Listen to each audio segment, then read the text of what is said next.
আজকে এশিয়ান টিভির 11তম অধিবেশন এবং 11 পেরিয়ে 12তে পদার্পণ। আমি কাশীনাথপুর ব্যবসায়িক সমবায় সমিতি লিমিটেডের পক্ষ থেকে এশিয়ান টিভিকে শুভেচ্ছা এবং আগামী দিনে এশিয়ান টিভি আরো এগিয়ে যাবে এই আশাবাদ ব্যক্ত করি। আমি এশিয়ান টিভির ইলেকট্রিক মিডিয়া এবং অন্যান্য যারা রিপোর্টার আছেন, বিশেষ করে আমার বেড়া উপজেলা এশিয়ান টিভির যিনি প্রতিনিধি আলমগীর, আমাদের এলাকারই ছেলে, আমি সবসময় সাংবাদিক ভাইদের কাছে বিশেষভাবে অনুরোধ করি, আমাদের এলাকা ভিত্তিক অনেক সমস্যা থাকে, অনেক এলাকার রিপোর্ট আমরা টিভিতে দেখি, তার চাইতেও অনেক সমস্যা থাকে, গোষ্ঠীগত অন্যায়, দখলদারিত্ব। এই রিপোর্টগুলো আমরা সফলভাবে আমাদের টোটাল বেড়া উপজেলায় সাংবাদিক ভাইদের তাদের দৃষ্টি, তাদের দূরদর্শিতা, তাদের রিপোর্ট সাধারণ মানুষের অনুকূলে যাতে থাকে।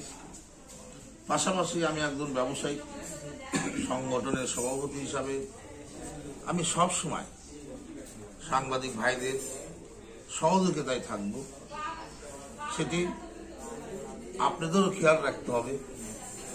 আমাদের ব্যবসায়ী কাশীনাথপুর অনেক বড় ব্যবসায়ী আছে, পাশাপাশি আমাদের অনেক অসহায় ব্যবসায়ী আছে।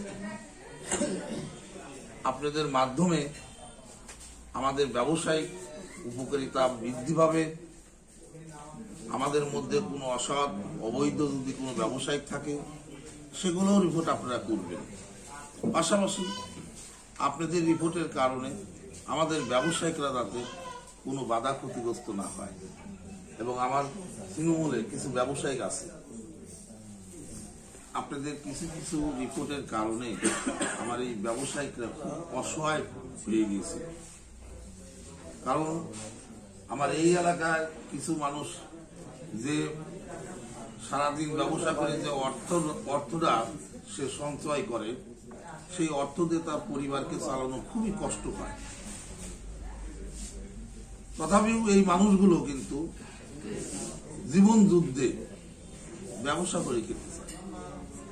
এদের যদি সেই ব্যবসাটি না থাকে, সেক্ষেত্রে কিন্তু এরা বেকার হয়ে যাবে। বেকার হয়ে এই বোঝা কিন্তু আমাদের সবার কাঁধেই সমানভাবে করবে। এই জন্য আমি বেশি কথা বলবো না। আমরা আপনাদের পাশে আছি, আপনারা আমাদের পাশে থাকবেন। সেটা বন্ধু-বান্ধব। আপনাদের রিপোর্টে আমাদের এলাকার শান্তি শৃঙ্খলা, ব্যবসায়িক সাধারণ মানুষের জীবনে সমস্ত উপকারিতা বয়ে আনবে, এই আশাবাদ ব্যক্ত করে আমি আমার সংক্ষিপ্ত কথা শেষ করছি। আল্লাহ হাফেজ। ধন্যবাদ। ফুলবাগান বাজার ব্যবসায়িক সমিতি লিমিটেডের সভাপতি শাহ আলম মোল্লাকে।